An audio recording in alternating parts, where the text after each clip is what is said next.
सत्संगत जी, प्यार से कहना ध्यान रखा जी। अपने अंदर के सुधार की यात्रा एक एंडलेस यात्रा हो, ये कायम ही रहे। और ये जो भाव भी कि अपनी ज्ञान की समझ का विस्तार, अपने अंदर प्यार का विस्तार, अपने अंदर ये फिर करुणा भाव हो, दया हो, क्षमाशीलता हो, ऐसे ना जाने कितने भी गुणों की चर्चा कर लें तो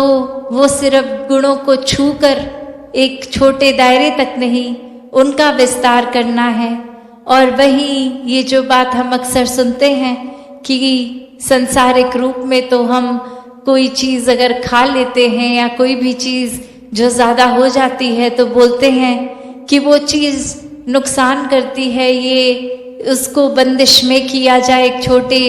एक अपनी लिमिट्स के अंदर तो ही फायदा है, वरना वो नुकसान करती है। पर भक्ति से जुड़े हर पहलू, चाहे वो इस निराकार के रंग में रंगना हो, चाहे वो प्यार की बात हो, एक अन्य कोई भी गुण पकड़ लें, ये तो फिर ना खत्म होने वाला ही दायरा है, ये असीम का दायरा है। तो ऐसे ही अपने मनों के भावों को एक इतना विस्तार दें, ये पॉजिटिव भाव ही मन में बसे, हर दिशा तक ये दायरा एक उस तरह जाए कि जहाँ एक लगे भी मन को, शरीर को कि हमने काफ़ी मेहनत कर ली है इस पहलू पे, पर ये तो फिर और गहरा ही है, ये तो एक असीम की ओर ही है। तो अपनी ग्रोथ को भी ये विस्तार हमेशा करते रहें, वो चाहे फिर अपने एक जहाँ तन मन धन परमात्मा का है, एक शरीर का ध्यान रखना भी एक फिजिकल फिटनेस की भी बात है, या वो एक अपनी स्पिरिचुअल ग्रोथ, ये आध्यात्मिक एक अपना उस तरह दायरे को बढ़ाने की बात, या फिर एक मन की अवस्था की कैसे पल पल में ख्याल इधर उधर भागते हैं या किसी की बात का असर ले लेते हैं, या अपने दिमाग से ही खुद कुछ ऐसी बात बना लेते हैं कि अपने मन को खुद ही खराब कर लेते हैं। तो जहाँ वो बात भी है कि ये अगर विस्तार बाहर की ओर उस डायरेक्शन में है तो ये विस्तार अपने अंदर, ये भीतर भी परमात्मा ही है, इस तरफ अपने अंदर ये इंट्रोस्पेक्शन करते हुए एक अपने अंदर भी मंथन करें कि ये हम किस दिशा में जा रहे हैं। एक हमारे ख्याल क्या चीज़ पसंद करते हैं कि जैसा ही पहला एक फुर्सत का घड़ी मिली तो सबसे पहले ख्याल क्या परमात्मा की ओर जा रहे हैं, या फिर संसार या कोई दुख परेशानी की ओर, या किसी व्यक्ति विशेष की ओर ही ये दिमाग बस अटक के रह रहा है। तो बात वही कि ये विस्तार एक इंटरनल भी हो, सिर्फ एक्सटर्नल नहीं। तो वो बात जैसे अभी एड्रेस भी हुआ, वो बात की एक मन की क्लैरिटी हो, पर ऐसा भी नहीं कि सिर्फ सवाल पूछने के लिए पूछा जाए। एक वाक्य ही अगर वो मन में कुछ सफाई है, कुछ चाहिए स्पष्ट होना, तो वो बात जहाँ, और अगर हम वो बात अपने जीवन में भी देखें इन जनरल, कोई भी वजह से किसी ने किसी के बारे में हमें ऐसे कहा कि एक व्यक्ति विशेष ने आपके लिए ऐसा सोच रखी, तो हम एक मिनट में भी मान जाते हैं वो बात। फिर हम अपना ओपिनियन उस इंसान के लिए वैसा ही बना लेते हैं कि ये जो बात सुनी है ये ऐसा ही हुआ होगा, और हम कभी उस इंसान से फिर वो सफाई भी नहीं मांगते हैं। हम पूछते तक नहीं हैं कि क्या वाकई ही एज अ फैक्ट आपने ऐसा कहा, और अगर कहा भी तो वो बात उत्पन्न कहाँ से हुई, हम उसके बारे में बात कर लें। पर इंसान की फितरत की उस इंसान से तो बात नहीं करेंगे, उसके पीठ पीछे उसके बारे में औरों से करेंगे। तो इस तरीके के जीवन से एक अपने जीवन का सुधार नहीं हो पाएगा। जैसे एक शायर ने भी बहुत खूबसूरती से लिखा कि गलत फहमियों से भी ख़त्म हो जाते हैं रिश्ते, गलती हमेशा कसूर की नहीं होती, कि अक्सर ये बात ज़रूरी नहीं कि कोई गलती ही हो। एक कसूर अगर किसी का है, एक वजह, वो गलती नहीं, पर वो हमारी ही सोच, हमारी ही परसेप्शन, हमारा ही नज़रिया किसी को गलत देखने के लिए। और फिर एक वही भाव कि अगर हमने किसी को दोषी करार दे ही दिया है, हमने डिसीजन बना लिया है, तो फिर चाहे फैक्ट कुछ भी हो, हमारी नज़र में तो वो इंसान दोष के लायक ही है। हमने खुद ही उस इंसान को अपनी नज़र से गिरा लिया, चाहे उसने कुछ ऐसा किया हो ना किया हो। उस टाइम हम अपने दिमाग को, इस चेतनता को, ये रैशनल को भी नहीं एक सामने रखते, बस हमने सोच लिया तो हकीकत ही बन गई वो हमारी। तो अक्सर संसार में इंसान अपने बहुत सारे ऐसे सत्य बना लेता है, तो कैसे वो सच्चाई हमने सोच ली, वो कल्पना कर ली, तो वो एक हमारा ही नज़रिया, वो माय वे और हाईवे वाली बात कि जो मेरे सोच है वही सही है, औरों की राय मैटर नहीं करती, औरों का तरीका मैटर नहीं करता।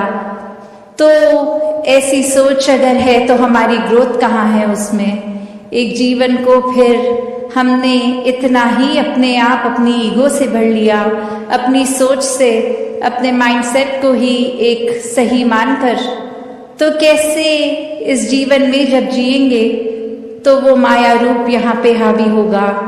क्योंकि when we are so full of ourselves, तो हम लर्निंग कहाँ से करेंगे, जबकि इस निराकार, इस दातार ने तो हर जगह इस कण कण से शिक्षा लेने का एक रूप दिया है। बस हमें वो रिसेप्टर बनना है कि ये हर जगह से जो शिक्षा मिल रही है उसको कैसे चैनलाइज किया जाए। तो ऐसा जो कर लेते हैं वो एक भक्ति हर समय की करते हैं, क्योंकि जब इस परमात्मा को जानकर, इसमें विश्वास करके, इसको हर समय अपने आसपास देखकर, फिर चाहे किसी ने कुछ भी कहा हो, तो ये भक्तों का जीवन तो डार्केस्ट क्लाउड में सिल्वर लाइनिंग भी देख लेता है। एक बिना गुण की चीज में से भी गुण निकाल लेते हैं।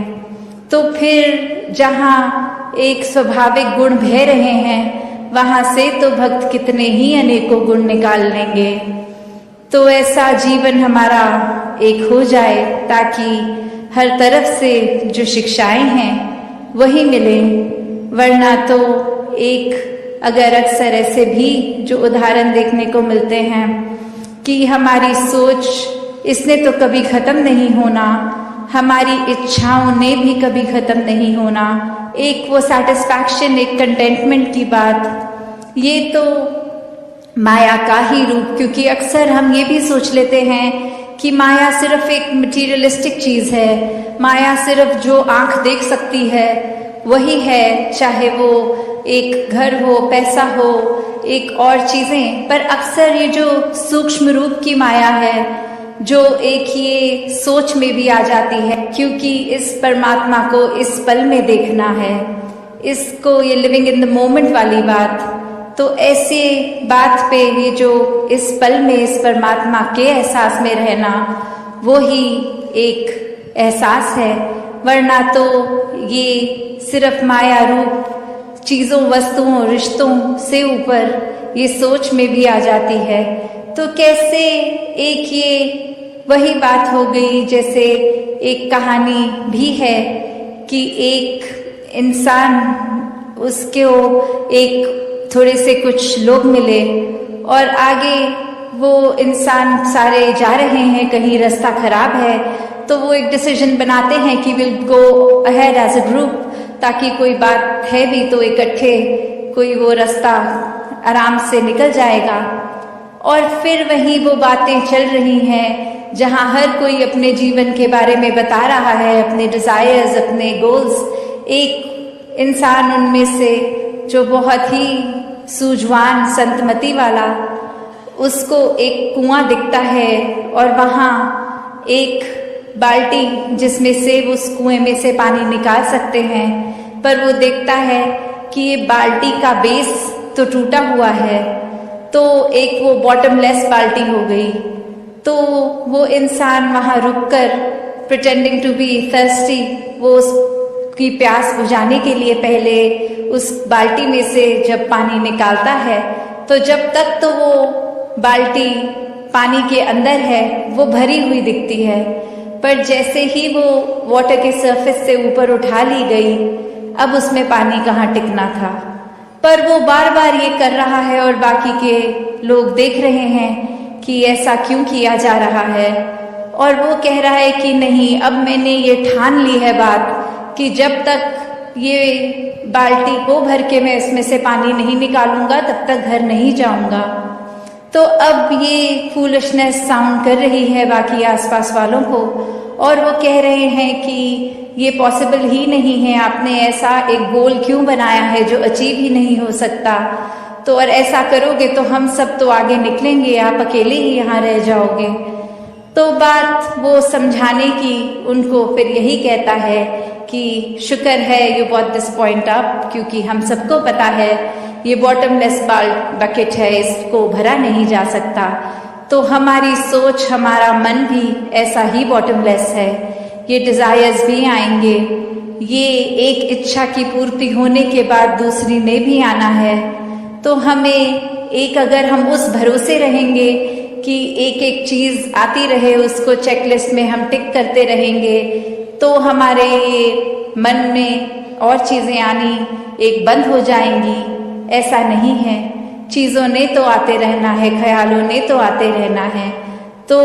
एक, अगर हम इसी के पीछे भागते रह जाएंगे तो फिर एक जीवन कब जिएंगे। एक सेटिस्फैक्शन, कंटेंटमेंट की बात, ये सहज रूप में बहने की बात, ये स्थिरता की बात यहाँ आती है कि कैसे एक अपने चैनलाइज करने की बात कि ये जो चीज़ है अगर हमारे लिए ज़रूरी है, वो कितनी ज़रूरी है उसको तो किया जाए, पर अंधाधुंध एक उस दौड़ में ना लगा जाए, वो रैट रेस में ना लगा जाए। तो ऐसे अनेक परिभाषाएं इस संसार में इंसान दे देता है कि एक जीवन सफल उसका है जिसके पास ये चीज हासिल है। पर किसी भी युग में संतों से जब सुना कि सफल जीवन की परिभाषा क्या है, तो संतों ने यही समझाया कि इस जीवन में आने का जो उद्देश्य, ये भाव मन का कहाँ से आए हैं, कहाँ जाना है, ये परमात्मा की प्राप्ति, इस परमात्मा के हो जाना, इस परमात्मा में एकमिक हो जाना, इस परमात्मा के एहसास में रहना, ये ब्रह्म ज्ञान द्वारा जीवन को सफल कर लेना ही असल में सफलता है। चाहे इस परमात्मा ने रहने के लिए जो व्यवस्था करी है, चाहे वो महल रूप, चाहे झोपड़ी रूप, चाहे किसी तरह का भी कल्चर, एक रहना, किसी तरह का भी खाना पीना, तो ये सब मुबारक है। जीते जी जिम्मेवारियां भी निभाना मुबारक है। एक भक्ति करनी है तो जिम्मेवारियों को सांसारिक रूप, सामाजिक रूप, ये सेवा भाव तभी आएगा सबके प्रति जब अपनत्व का भाव होगा। तो ऐसे तो जीना है, एक अपने कर्तव्यों को पूरे करते करते। पर हर संत ने समझाया कि इस दुनिया में रहना है, पर इस दुनिया में इस तरह खचित नहीं होना कि इस परमात्मा के प्रति ही ध्यान न जाए। ये स्पिरिचुअल एस्पेक्ट जीवन का, इसमें पीछे रह जाए और ये भौतिक जीवन को ही आगे बढ़ाते रहे। तो चीजों का इस्तेमाल करते हुए, सदुपयोग करते हुए जीवन जीना है और अंदर से सिर्फ इस आध्यात्मिक जीवन को ही एक ज्यादा पुश देना है, इसके प्रति, इस निराकार परमात्मा, इसको जानकर फिर इसी की भक्ति में, इस प्रेम में चूर होके जीवन को जीना है।